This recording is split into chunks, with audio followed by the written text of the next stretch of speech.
Hello there, Sherlynn here.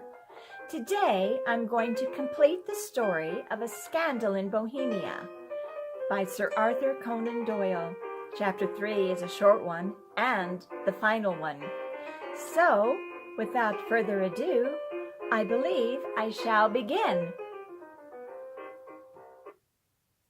I slept at Baker Street that night, and we were engaged upon our toast and coffee in the morning when the King of Bohemia rushed into the room.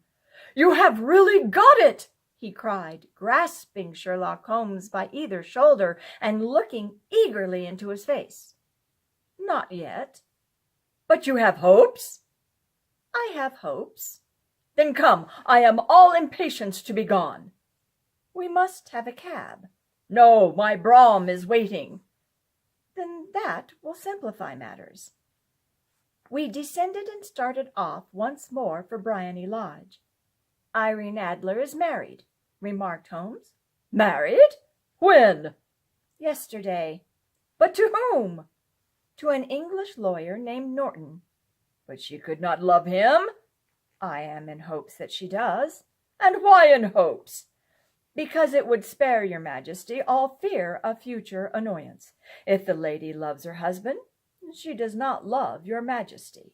If she does not love your Majesty, there is no reason why she should interfere with your Majesty's plan." "It is true. And yet—" "Well, I wish she had been of my own station. What a queen she would have made!" He relapsed into a moody silence, which was not broken until we drew up in Serpentine Avenue. The door of Briony Lodge was open, and an elderly woman stood upon the steps. She watched us with a sardonic eye as we stepped from the brougham. "Mr. Sherlock Holmes, I believe," she stated. "I am Mr. Holmes," answered my companion, looking at her with a questioning and rather startled gaze.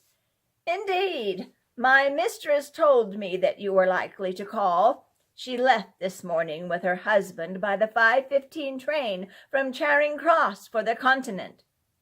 "What?" Sherlock Holmes staggered back, white with chagrin and surprise. "Do you mean that she has left England?"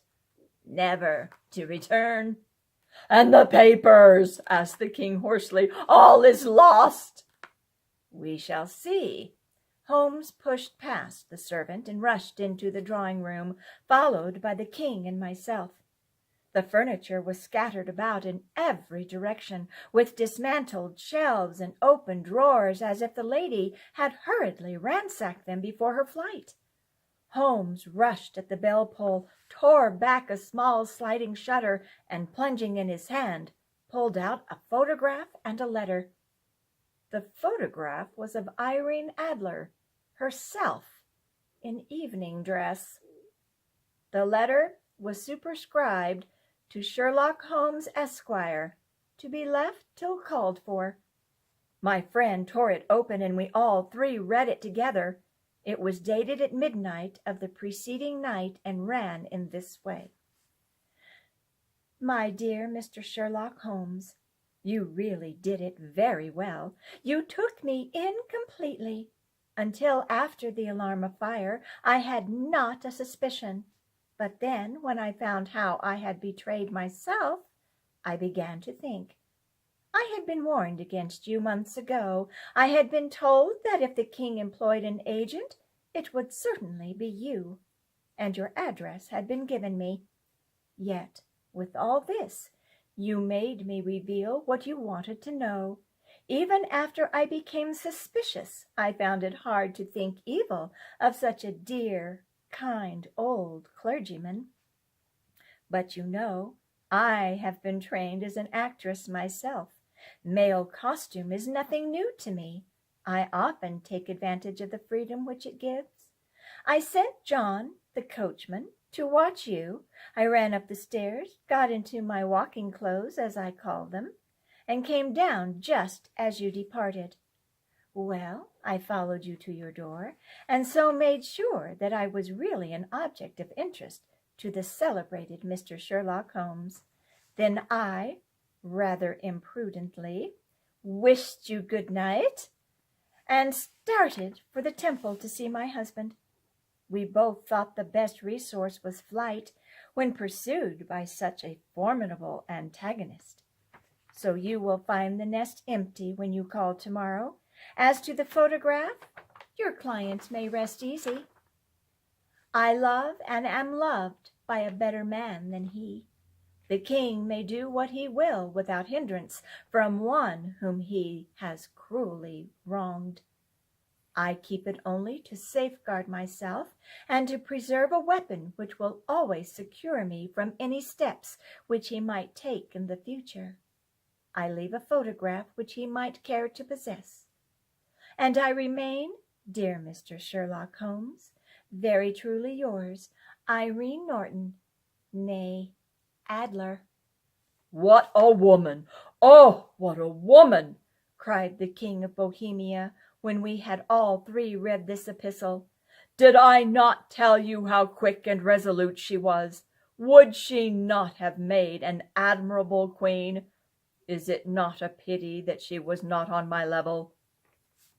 From what I have seen of the lady, she seems indeed to be on a very level different than your Majesty, said Holmes coldly.